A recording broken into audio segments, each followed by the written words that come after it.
Hello and welcome to the Over and Back Classic NBA podcast. I am Jason, and with me, as always, is Rich. Hello, Rich. Hello.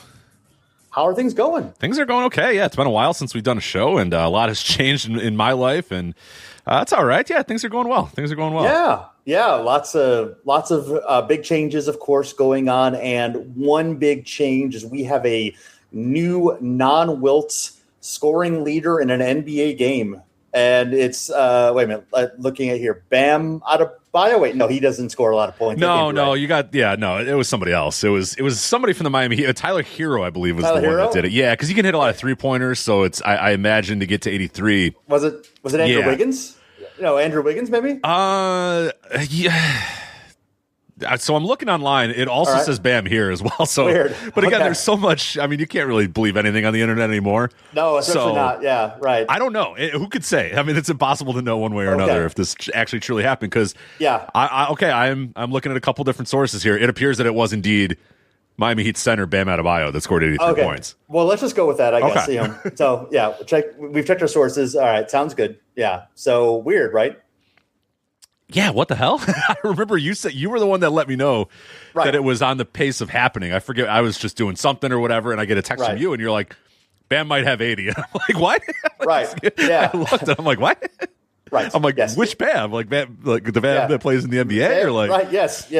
Of so many Bams, like Bam, the Fred Flintstone's child, right. maybe? Like were you watching like a YouTube video and some guy on like a 2K, like maybe you got heavy into 2K recently and I didn't even know, and you're like trying to text one of your fellow 2K buddies and be like, hey, Bam, a guy that plays as Bam, he's almost got 80, and it was in the NBA game on March 10th, 2026 against the Wizards, which a real NBA team, right? What? Yeah. Hold on. Okay. Right. Yeah. I mean, more real than like the Charlotte Bobcats, for instance. So certainly, like an actual, like the Washington Wizards are an actual NBA franchise. Although I would like to believe that we were so close to the Wizards being a thing for like a couple years, and then everybody revolting and being like, go back to the Bullets, like don't call them the Wizards anymore. Yeah. Right. And then we could also do the same Bobcats thing we do with the Wizards and be like, can you believe? And then there's like a couple images of Juwan Howard wearing a Wizards jersey or whatever. We're like, no way, really? Yeah. And you can't believe anything these days. So right. Exactly. Yeah, that's the problem. Yeah. So but at this point, there's children that only know the Wizards, and that kind of pains me a little bit. Not even children, grown-ass adults that only know the Wizards. Yeah, I mean, it's been 30 years now since I guess switched. I'm old, so it's been a while. Right, yeah. We are, I was an old person when we started this podcast, and now you've become an old person, during the time we've had this podcast. I'm like elderly. I'm like aged, decrepit even, so. That's why we have to do this, because every day it's like we don't know with you, because you're really getting close to the point. Right, where it's it's like it's now or never if we're going to do. I could go any day, so. Yeah, exactly. So to be fair, we all could. I mean, fair. Yes. That's a true thought as we get into this. Or anybody can score 80 points in the NBA at any given day. Apparently, now we've learned this. Yeah. So yes. So right. Yeah. So only obviously behind Wilt Chamberlain's 100-point game in 1962, passing Kobe Bryant's 81-point game from 2006, 20 years ago. By the way, another way to make us feel old. He played 42 minutes, took 43 shots, making 20, attempted 22 threes, making 7, and attempting 43 free throws, making 36. Not even close to the most minutes played in the game with 60 points. I wonder what the least amount of minutes is. If we check that, that'd be interesting. I don't know if we did. Maybe let's do an on-air stat head. Yeah, that'd be kind of funny if it's like, this is the most unethical thing ever. And then he's like, the lowest amount of minutes or whatever. Yeah, no, I'm pretty sure Kobe did it in 3/4 one time. And Clay may have done it in 3/4 one time. So maybe we have less than that. But, most 60-point games, I would imagine you're playing more than 42 minutes. But how about I talk to the other numbers while you look that up? Yes, I am way ahead of you. I'm already working on it. So, right, go ahead. Very good. So 19th fewest field goals made in a 60-plus point game. 29th in field goals attempted. Steph Curry shot 23 threes in his 60-point game. So Bam tied Damian Lillard for second with 22. Kobe shot 21 threes in the final game of his career, which, of course, famously reached 60, which is 10 years old now. Bam's 43 free throws are the most ever in any game, most attempted, most made ever. His 43 was 9 more than Wilt Chamberlain's highest, 34, which is a game in which Wilt only scored 61. So, and you're probably wondering this. Wilt scored. He was 28 from 32, a rare, very good game from the stripe in his 100-point game. Helped him get there, of course. NBA free throw records, as we mentioned, he set the single game record for both free throws made and attempt. So the previous attempts record was 39, which was held by Dwight Howard, and the makes record of 28 was held by both Wilt Chamberlain and Adrian Dantley. And yes, he's also the first player in NBA history to score 70-plus points in a game while shooting below 50% from the field. As we mentioned, 20 of 43 on field goals, which is 46.5%. Did you find that number? I did, yes. So indeed, Bam is 32nd in terms of minutes played. He had 42 minutes played. You were correct. Klay Thompson, I still can't believe this game. 29 minutes, 60 points. I mean, wow. I don't think we talk enough about that game. That game is 29 minutes, and he had 60 points. Yeah. Like that, you know what? You know who should have been unethical that day? Steve Kerr and the Golden State Warriors. Because he could have had he had 29 minutes and he had 60 points. He could have had 90 maybe. Yeah, for sure. Right. James Harden had 31 points in his 60-point game. Karl Malone.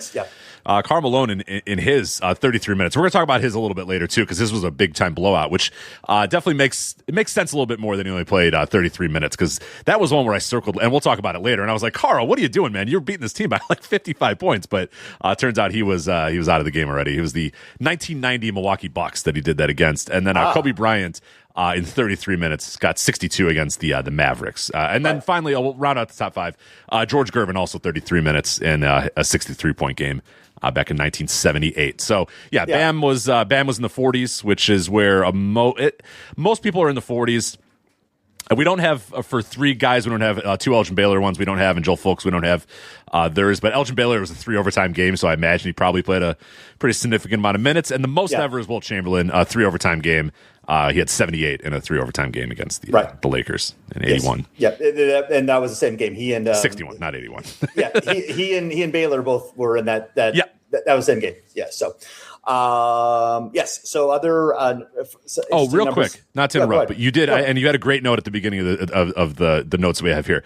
On March 10, 2026, at the Kaseya Center, and you said, parentheses, I don't even know what they do, sell, or are, and I have zero idea. If you put a gun to my head and say, tell me, at least tell me what industry Kaseya is in, boom, I'm done. I couldn't tell you. Is it insurance? Is it AI? Is it a leftover crypto sponsorship? I don't know. And frankly, Jason, I don't care. And I don't want to know. I couldn't Kaseya. Absolutely. Yeah. So, yes, outscoring entire teams. There have been 11 games in the 25-26 season where an entire team failed to score 83 points. In the first quarter alone, Bam scored 31 points, which outscored the entire Wizards team, who had 29 during that first period. Do you find it hard to believe that there's been 11 games this year where a team failed to score 83 points? Like, I just feel like in this current NBA, it's like, holy crap, those are really there's like 1999, there's a couple of those like 60-point games. You look at the box score and you're like, oh man, that's pretty bad. I would say if you get less than 83 in 2026, I mean that has to be like, I mean, just in the scoring environment that we're in and the skill sets that all the players have, I mean, that is bad. That's a rough day. Yeah, yes, that is absolutely. Yeah, I mean, 11 games. I guess 11 games is a very small amount, compared to the entire season. So that sounds about right to me. But yes, that is, 20 years ago, that's no big deal. You don't reach 83 points. You get 83 points, you're having a good night. That's the 2005 NBA Finals in a nutshell. I think every game was 83 to 78. Yes, the glory days when they were men. Yes. When they were men who could not score. They were men who took a lot of bad contested 2-pointers and missed a lot of them. Yeah, and the good old days. Slow. Yeah, the good old days when everybody played very slow. Yes. Yeah. Yes. Also, Bam shattered the Miami Heat scoring record of 61 points, which was previously held by LeBron James. Also holds the franchise record for points in any single quarter, 31, and any half, 43.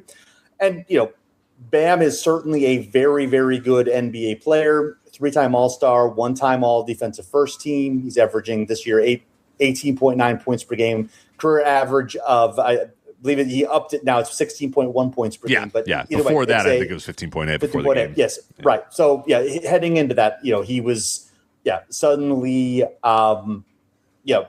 we would have to say now that is probably either the most shocking, high-scoring game in NBA history or very, very close to the top. So I think that we'll break it down later. That. Yeah, we'll break it down later because there's a couple of contenders, but I don't know. At the end of the podcast, maybe we can come to the conclusion: is this the most shocking one? I mean, in the moment, just like without doing any of the research, to me, when I got that text from you, I was like, no way. And then I watched the game, and I'm like, holy crap, Bam Adebayo. I mean, and we talked about it even at the night of like.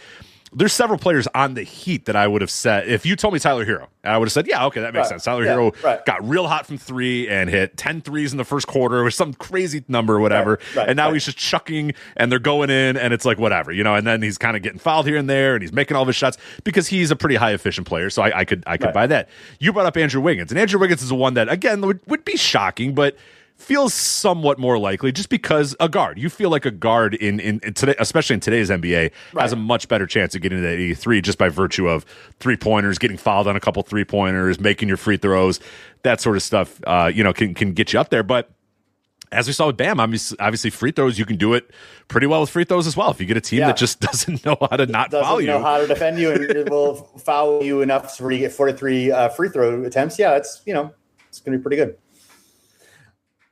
Yeah, so I mean, one obviously a notable thing here is that before this game, Bam had one 40-point game in his career, 41 points in 2021. So he beat that in the half then, because he had 43 at the half. So for the record, he beat his career high by halftime.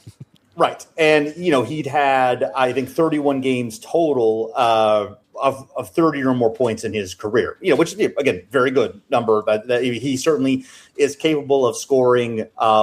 Pretty high numbers. And again, if you had told me like he had 60 in the game, like, I'd be surprised, but like, that's not unbelievable. I think just the extra thing of being like 83, it's like, obviously 83 until then had never happened. So other than one time with Will Chamberlain. So that's an extra layer of, oh my God, I can't believe this guy did that. But even 60 would have been like, wow, that's pretty surprising. I didn't think he would be able to get up to that. Yeah. Bam's a guy where like, if you had told me he had 50, I'd have been like, wow, that's a hell of a game for Bam. You know what I mean? Like that's 50s aren't really they don't mean as much as they used to, obviously. And we've seen a huge influx of it. And we'll talk about that towards the end of the show. But you're absolutely right. If you told me, hey, Bam's got 60, I'd probably tune into the game with the same vigor that I turned in on 80, because I'd be like, wow, that's really cool. Like Bam Adebayo's got 60. Like I want to see how that looks or how that happened.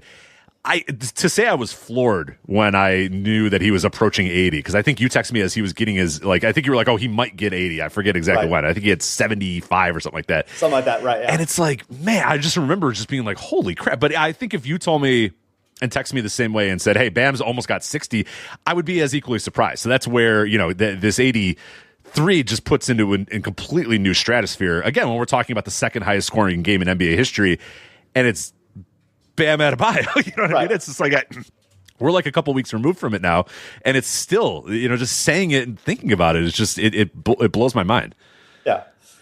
I mean, again, we're going to take a look at the players who have scored 60 or more points in a game, and I'll name them, and I want you to tell me when we get to a point of really that guy on the list, because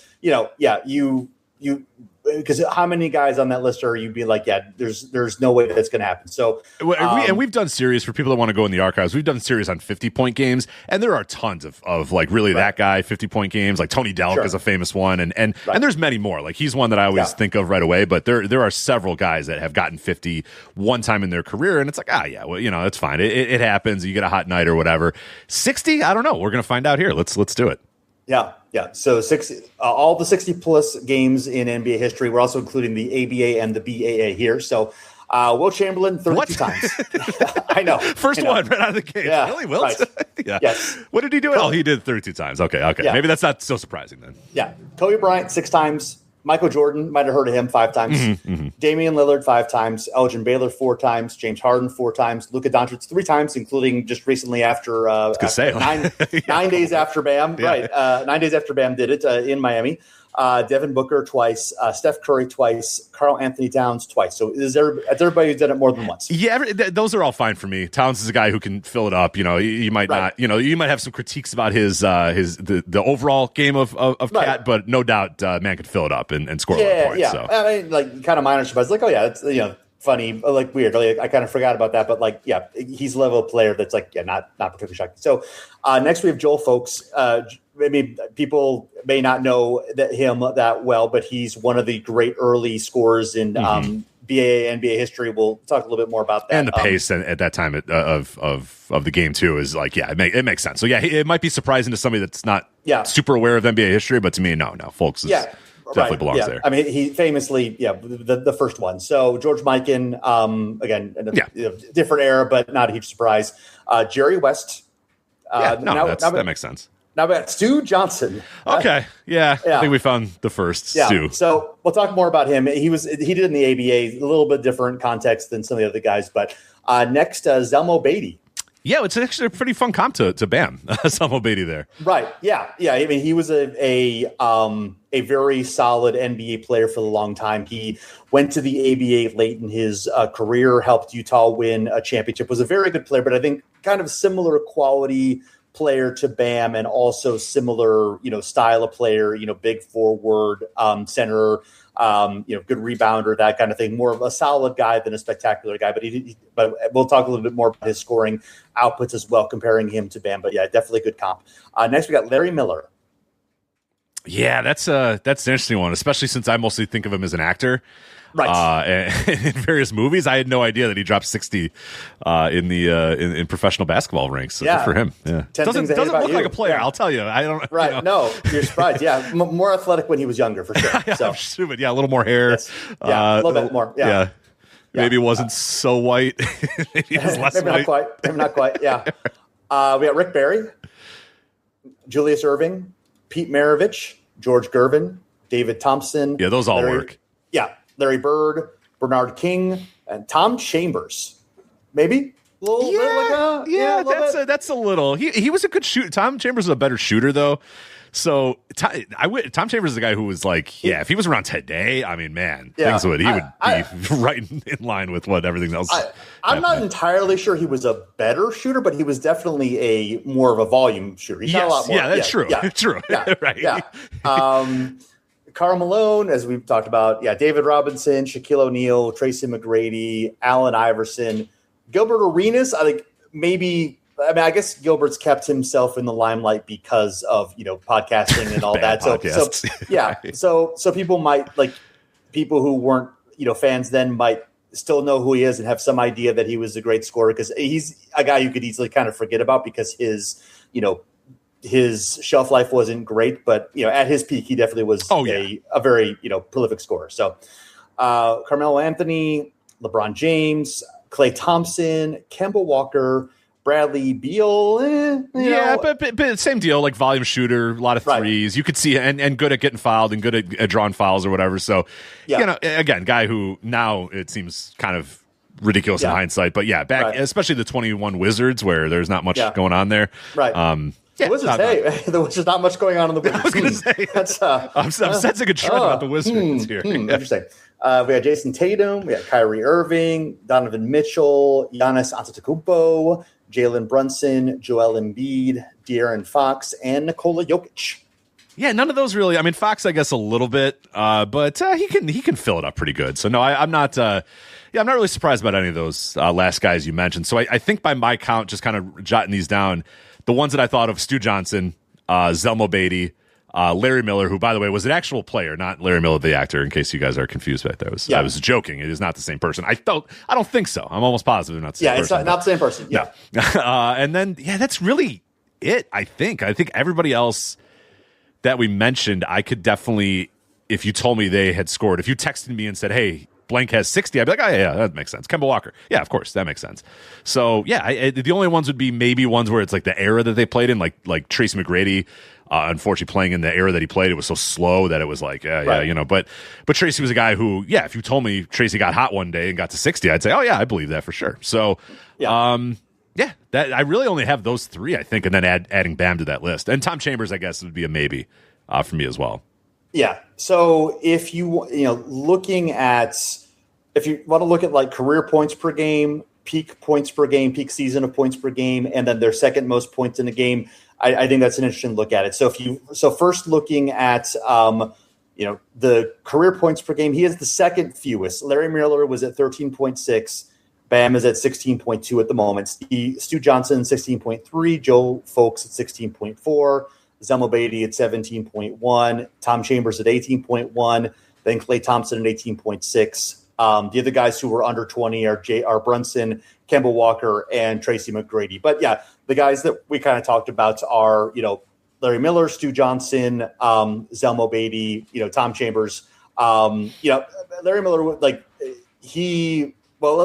talk about the other pieces. Yeah, and I will say real quick on Brunson and McGrady. I mean, those are two guys. Brunson, the early part of his career was spent not being a volume scorer, but when it's all said and done, Brunson's career averages are going to be over 20. I'd imagine. I would guess so too. I mean, unless he has a long decline phase right. If he has a Tracy McGrady like career, where Tracy obviously was probably up at very high, and then had about the last couple years of his career was basically just not even a role player, just like a really end of the bench kind of guy at a lot of teams. So he dropped his overall averages, but in their primes, if we're talking about Jalen Brunson in his prime, which we're watching right now, and Tracy McGrady in his prime as we're watching right now, I mean, no doubt about it, those are guys that are big time scorers and can fill it up pretty easily. Right. So if you take out the ABA and BAA players, then Bam is about 2 points per game behind Chambers for the lowest career points per game. And Chambers is another guy who had a long decline phase in his career. Klay's a little bit lower than I would have expected. I mean, you kind of understand the reason because there were a lot of guys who were scoring in Golden State for a lot of his career, so he didn't. He was incredibly efficient and could have hot games, but he wasn't scoring at the same average because there was always Durant or Curry or both right ahead of him. So, and I feel like there's a lot of games like we were laughing about the 30 or the 29 minutes in the 60-point game that he had.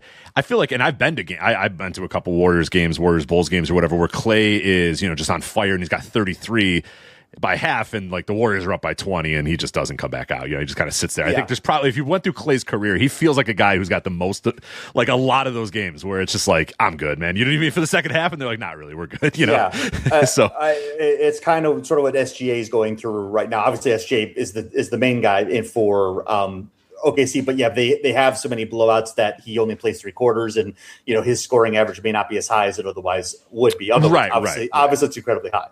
So if you look at peak season points per game, Larry Miller is the lowest with 18.4. Bam has 20.4. Stu Johnson has 22.1. Klay has 22.3. Joe Folks has 23.6. Zelmo has 23.6. And the other guys next are Kemba Walker, Karl Anthony Towns, De'Aaron Fox with 26.6, and Tom Chambers with 27.2. So, I mean, again, most of these guys have like a fairly high, over 20 to 22 points per game. Bam is definitely an outlier there. And again, if you take out the ABA guys, then he's still about 2 points behind Klay Thompson. And then if you look at the second most points per game for all of these scorers, Bam is at 41, as we talked about. Stu Johnson had a 45-point game. Larry Miller had a 47-point game. Joe Folks had a 47-point game. Zelmo had a 47-point game. It was also in the ABA. I believe his NBA high was 42, somewhere around there. I can't remember off the top of my head. But he had several 40-point games in the NBA. So he could, and 30-point games. Again, I think fairly similar to Bam's totals in that regard. Mm-hmm. Donovan Mitchell had 48. De'Aaron Fox had 49. So the only guys... if you cut the ABA and BAA guys, only Bam, Donovan Mitchell, and De'Aaron Fox are the only players in a 60-point game who haven't otherwise scored 50. Mitchell and Fox certainly, I could see each of them having 50-point games again in their career. I'm less likely to think that Bam will do so. Obviously, he's capable of it, but it seems less likely than the other guys for sure. Definitely. So let's dig into game results here, because I think this is kind of interesting. And this is one of the things that was talked about in the wake of Bam's 83 here, is that he was still in the game and the game was well in hand, that he'd had no possibility of losing to the Wizards. The Wizards were not going to come back. And the Heat left Bam in to chase the record, and they did some other things to kind of help him chase the record or whatever. And the Heat ended up winning the game by 21 points. And the idea was, this is an unethical way to get to 80 points, and would they do that? There was a lot of stuff. A lot of it was Kobe adults, unfortunately, that were getting very in their feelings about this, and calling it a record, which I don't know if that made your blood boil as much as I did. Kobe does not have a record. The record is Wilt Chamberlain, who has 100 points. Right. And we've also started to do this thing, and I don't know when this started. There's people legitimately being like, I mean, we don't really know that Wilt scored 100. I mean, we don't have any. Come on. Yes, we don't have video of that game, but Wilt Chamberlain scored 100 points. It's okay, folks. Right. Like it was started as kind of like a joke of like, haha, maybe he didn't because we don't have footage. Like now has become reality where I saw a lot of people being like, I mean, it's an unverifiable 100 points. I'm like, what are we doing? Like, what? No, we all know that it's okay. But the Kobe stands, or I like to call them Kobe adults. I got very upset about what was going on here and started kind of a whole firestorm about what is, ethical in terms of a high scoring game and what you should be doing to, and, Eric Spoelstra had to answer comments about it or whatever. But the Heat ended up winning by 21 points. Wilt's won a 100-point game. The Philadelphia 76ers won by 22 points. So, yes. Okay. And there was certainly a lot of, like in the Heat game, there was certainly a lot of, the Warriors did foul the Knicks with the intent of getting the ball back to give Wilt more chances of getting 100. So they were feeding Wilt the ball. I mean, you look at the box score, and it's like absolutely, clearly the whole team was like, "Oh my God, just pass it to Wilt. He's going to get 100." Yeah, foul guys, slow the game down. I mean, it was very clearly an intention to get this guy this record. Yeah. Now, every 70+ point game has had some level of this. You could some are obviously more ethical than others, and and I'm putting ethical in quotes because I don't really. Yeah, it's stupid. It's a stupid term, man. But yes, there are some that feel like I really enjoyed seeing Bam break the record. Obviously, I didn't necessarily love the last 2 minutes of that game when there were constant fouling and constant, and a couple of challenges. And, it was, it wasn't the best basketball I've ever seen. And there was a little bit of like I don't love this part of it, but it was incredible to see him break the record. There's really no other way to do it. I didn't have any problem with it. There's no such thing as, ethical when it comes. I mean, I hate to side with somebody in the Miami Heat, but I actually thought Spoelstra had a really good take about it. It's like, there's nothing ethical here. There's all types of things that we do to kind of game the system and, to our advantage. And, all the unwritten rules are, pretty silly and pretty stupid. So, but I will say that Kobe's Lakers, definitely was a different context. For the vast majority of the game, they needed him to score a lot in order to be competitive and lead in that game. They were down in that game early. By the fourth quarter, it was a fairly close game. Yeah, 91-85 going to the fourth. Yeah, exactly. And so, it was sort of a combination of, they needed him to score, but once he reached a certain point, he was just gunning it, as much as he can. But there was no, the Lakers weren't fouling the Raptors to get, Kobe a chance at, to get a higher total in that game. So, which I don't think it's morally better, but I do think there's a little bit more, pleasurable. I don't know, aesthetically pleasing. Yes. I guess. For sure. But if we look at the Kobe game as well, he shot 13 shots in the fourth quarter, which is not unreasonable for Kobe Bryant to shoot it, but nobody else on the Lakers was shooting. So it's very clear that they knew that this man was close to 81, which, again, it makes sense. Like, that Lakers team, you're probably going to give the ball to Kobe to shoot anyway. Yeah. But it's like Kobe, he was just putting shots up as quickly as possible and as much as possible, which, again, was a winning formula for the Lakers at that time. And only a few other Lakers shot the ball in the entire fourth quarter. Sasha Vujacic shot twice. Lamar Odom shot once. Devin George shot once. That's it. Every other shot that went up in that quarter was Kobe Bryant. Right. So you can call that ethical if you want, but I mean, it's clear what they're doing here as well. It looks different, and like you said, it's aesthetically a lot better than whatever the hell was going on with the Heat Wizards. But to pretend that like, Kobe got 81? Oh my God, he was just trying to win the game. It's like, it's pretty clear that when nobody else is shooting the ball for the Lakers and they're just feeding it to Kobe in the fourth quarter, they're doing what they're trying to do to get this guy as many points as he could possibly get, which is fine. I have no problem with either. I have no problem with the way that Kobe got it. I have no problem with the way that Wilt got it, and I have no problem with the way that Bam got it. Yeah, absolutely. No, I totally agree with that. So the Heat were up 113-97 going into the fourth, so that is kind of the big thing there. It's like, okay, well, you didn't really have to. Did you really have to do this? And whatever. Other blowouts. So wins of 20 or more with high scoring games, and like we said, there is some. There is something to be said for this because, like, Karl Malone, that one that we just mentioned, they won by 48 points, but we just pointed out that he probably didn't play the fourth quarter much at all. You look at his minutes total, and it's like, okay, they were just continuing to beat the hell out of the Milwaukee Bucks, even without Karl Malone in the game. But I at least want to look at the other kind of blowouts because we add Bam to that and, these high-scoring games. Wilt Chamberlain, December 16th, 1967, he got a 60-plus point game in a 20-point win over the Chicago Bulls. He had 68 points in that game. He then, February 13th, 1962, this is a 20-point loss, and Wilt Chamberlain had 65 points. But again, I mean, if you're the Philadelphia Warriors in 1962, the only way that you can come back from a game is probably get Wilt Chamberlain as many points as possible. But I just found it funny getting 65 in a loss and losing by 20. And that was the season that he averaged 50 points per game. And, so he scored 60, number of times that season. And, I mean, that was their offense. And for Kobe in 2006, that was, I mean, obviously the numbers weren't at the same scale, but I mean, he was very much the focal point of their offense. So, win big, lose big, or lose, win or lose, that's going to be their strategy. For sure. Elgin Baylor, he put 64 on the Celtics in a 21-point win, which, I mean, it's the Celtics. So I could see it being like, fuck them guys. I'm staying in. So I don't give a shit. Rick Barry, 64 points and a 23-point win over the Portland Trailblazers in March of 1974. Joel Folks, who we've talked about a lot, February 10th, 1949, 21-point win. His Warriors, he got 63 against the Indianapolis Jets. George Gervin, another guy, getting 60 in a loss, 63 points in a loss.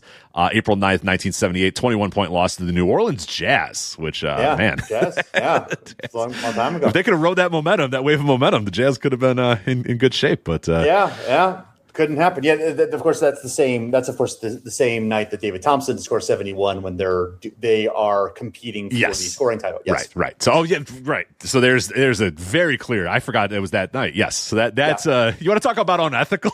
Go look at, you want to think about it. Go look at David Robinson getting 71 on the last day of the year and look at this George Gervin, David Thompson. Now that. Right. Yes.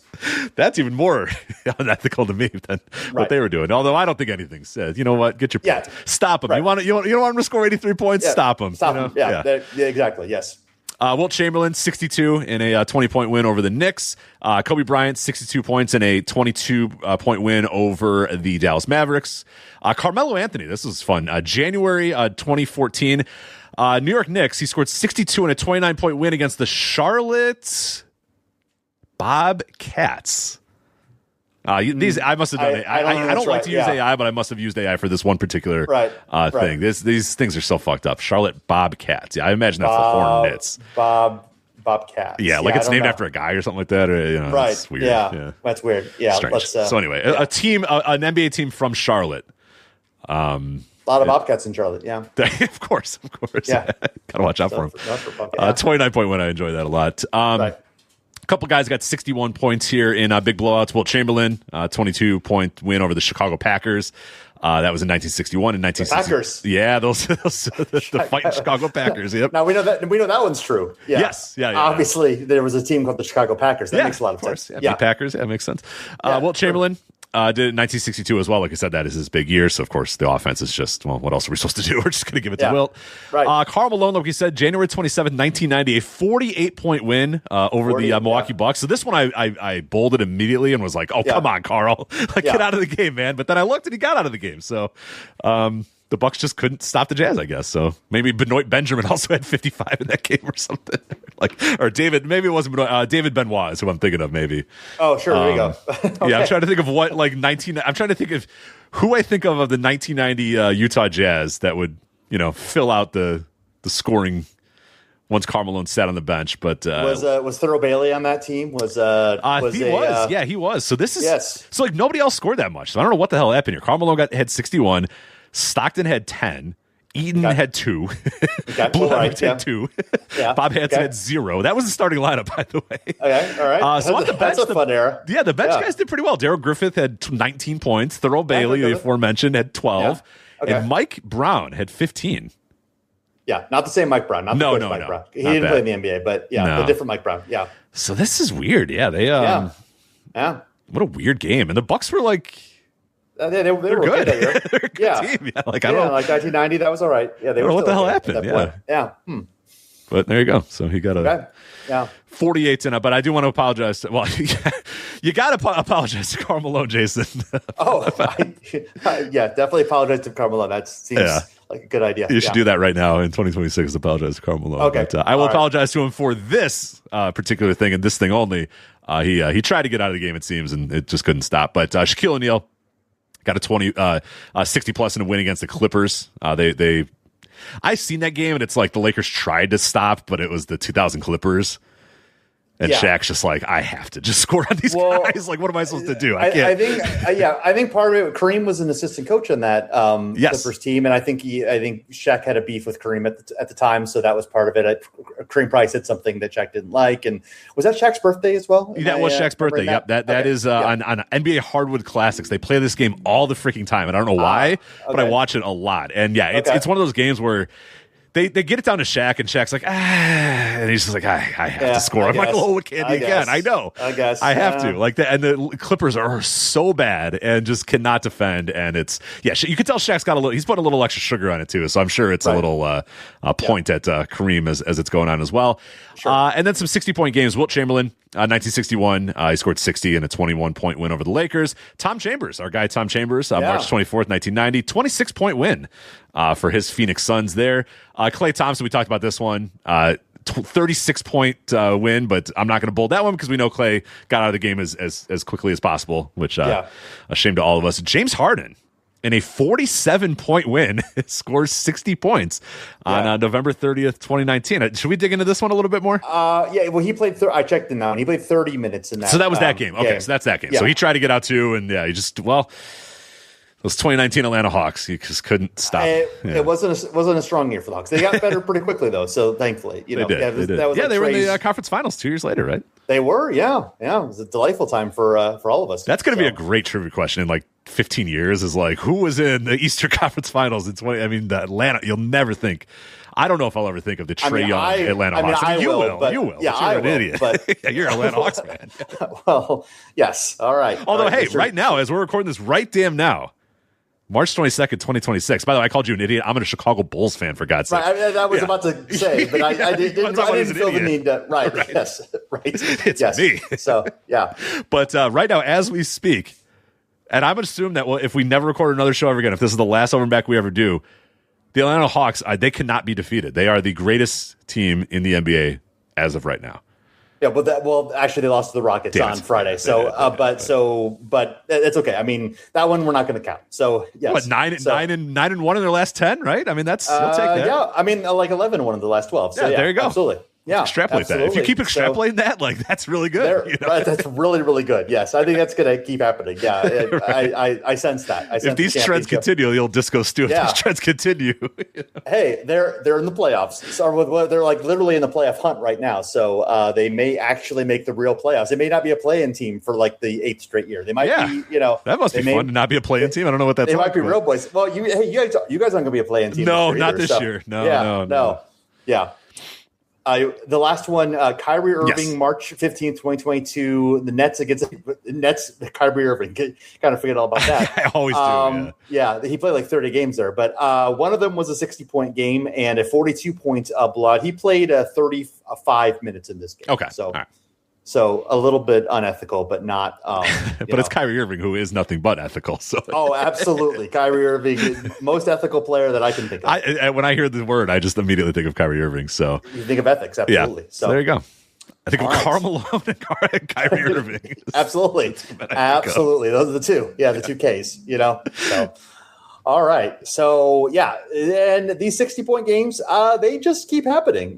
We've, as you mentioned, we've done several shows on, all-time 50-plus point games. It's been 3 years since we've done this, so we should probably maybe we'll do another one after this season wraps up to get more into the weeds and some of these trends. But, there have been 99 games with 99 games total with 60-plus points between the NBA, the ABA, and the BAA. But 42 of them have taken place since 2000. So that's about the, NBA is 80-ish years old. So it's about, a third of the league's history. Almost half the games have happened since, the last third of the league's history. 37 of these games have actually occurred since Kobe scored 81, which was 20 years ago. 31 of them have occurred since Kobe's 60 in his final game 10 years ago. And that's wild. Yeah. That when I saw that, I was like, whew, 31 in the last 10 years is now, a lot. 27 of them have taken place since 2019. So that's 7 years. Yeah. Okay. Now we found the real, holy crap. Yeah. Right. So, and then 11 of them have taken place in the last 3 years since we did the last highest scoring games episode at the end of the 2023 season. So yeah, they especially since 2019, they've really upticked. I think we'll probably do another show on the 50-point games, catching up since 2023, looking more at trends, especially accelerating in the recent seasons. The best example of this is since we've started doing the notes for this, Luka got 60. You know what I mean? It's not even not even that since the Bam game, we since we started really saying, hey, we should do a show about the Bam game. Right. 9 days after the Bam game, Luka got 60, and it was kind of just Luka got 60, and it was just kind of it wasn't a thing. A lot of people didn't stop to talk about it. It was just Luka got 60. All right, and then we moved on. Yeah, which is kind of 60-point games have definitely become less special than they once were because a 60-point game was just kind of mind-blowing, and now they happen 3 or 4 times a year, which is, they're still special. They're still, it's still a lot of points, and it's, again, 99 times it's happened, which, is very, very small amount when you consider all the games that have happened in league history. But yes, they definitely aren't the they weren't quite a once in a lifetime or once in a generation experience, but they were definitely more like a once in 5 years type of thing. And now, there's a couple of them every season or more every season. Right. So I think 70 is the new 50. I think we all have to just count 70-point games as the true. Right. And even then we've had, two, Luka had 73 in 2024. Yeah. Joel on the 26th of January. And then 4 days before that, Joel had 70. It's right. Right. Right. Exactly. Yeah. So, and obviously, those have been a couple others that have happened since then, within the last decade or so, since then, Devin Booker and all that. So, So, Damian Lillard, Donovan Mitchell. How many 70-point games have we had since?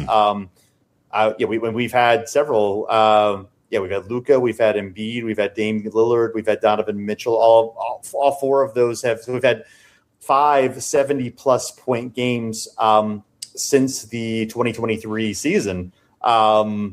And before then we'd had, 10 or so. So, we've almost doubled the amount that we've had, in the last 3 years of 70-plus point games. So that's pretty crazy. It is. Yeah. And I think that, I do think moving forward, we should start to kind of track that. Is 80, a thing that we're going to see more of? And I don't know. 80 is tough. 80 is right. There's something just different about 80. And it feels like no matter what you do, to try to get to 80 feels like, I don't know. Yeah. The circumstances have to be very, very right to get to 80.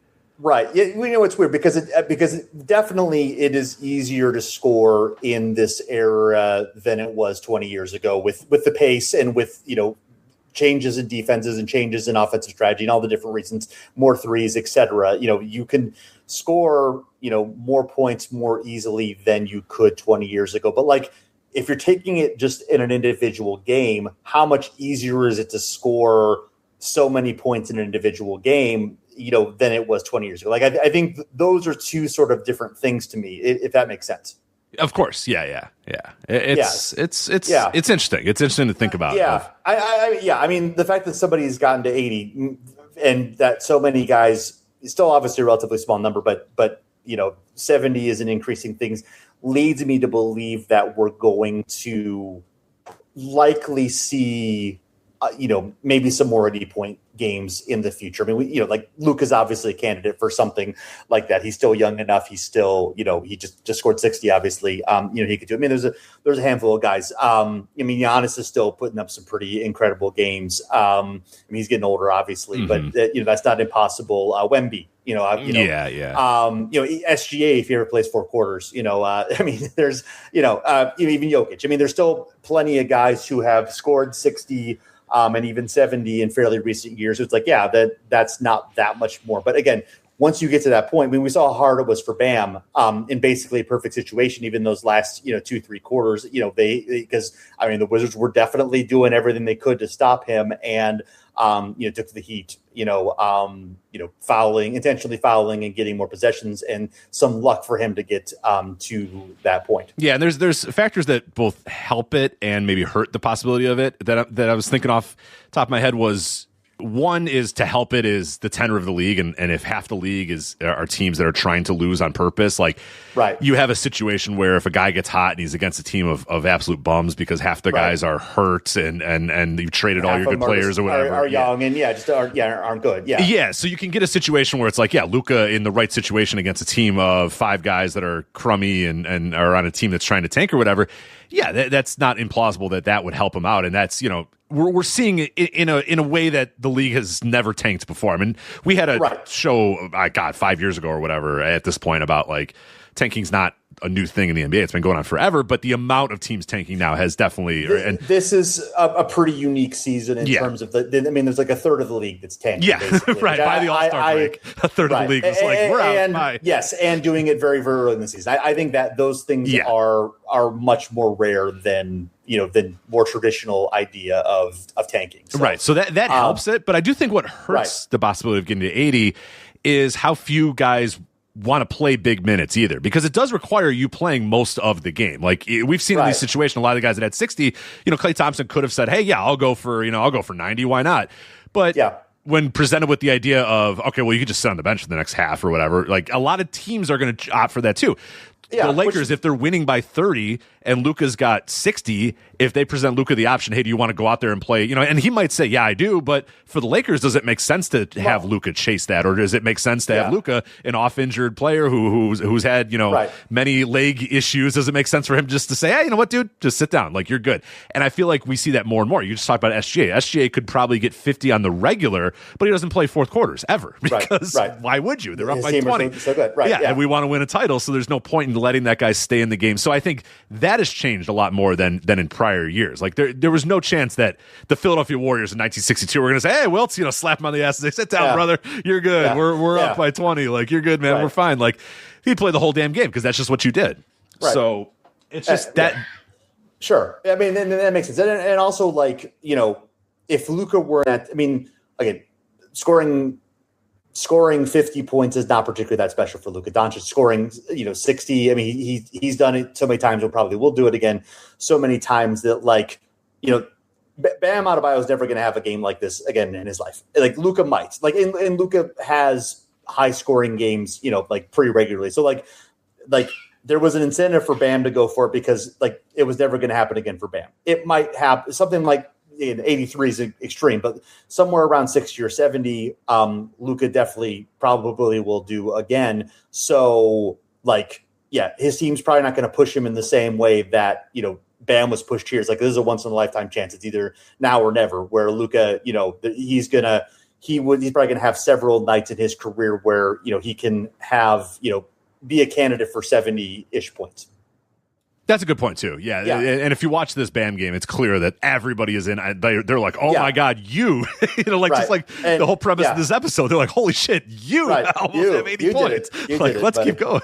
So that's certainly that's a huge factor that plays into it. Is like, "Oh my God, we've lucked into this thing. Like that is probably never going to happen again." So, brother, if you want to stay out for another 20 minutes to try and chase this record, let's go for it because you're probably never going to be here ever again. Right. Where like somebody like Steph was going to be there again. Somebody like Kevin Durant. Is going to be the other guys who might have, Klay, when he had one of his guys, like Klay obviously has proven he can score in bunches a bunch of times. So, if it had been a close game in those circumstances, or there were other things that might have happened, maybe he would have stayed in there and tried to do it. So, it's again, it takes a huge weird thing of circumstances, and I do agree that I think the chances of having more of these type of 70-ish point games are definitely going to have, but 83 is obviously incredibly special. So and a complete, hopefully 80 doesn't become routine because that would be kind of a bummer. That would stink.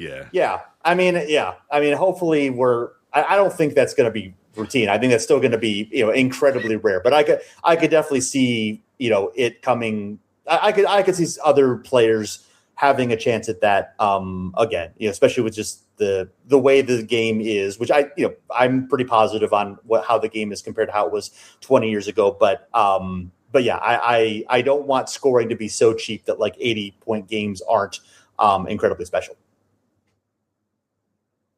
Oh, right. And you certainly don't want a situation too where we change the format of the game and we have 4-point plays or whatever. And right. And, yeah. I mean, which I'm not interested in that either. Yeah. So I don't think it's going to happen. But I don't either. I think that if you want to mess around with other parts of the game, but yeah, if you really obviously for us, we care about NBA history, and that would really. Right. Really, really pain me if it was fuck it, let's just change all these rules and let 4-point plays and all this. Right. Then it's all right, now you're just lighting your record books on fire because then I think these monumental scoring numbers would even increase more and more and more. But yeah, exactly. Yeah.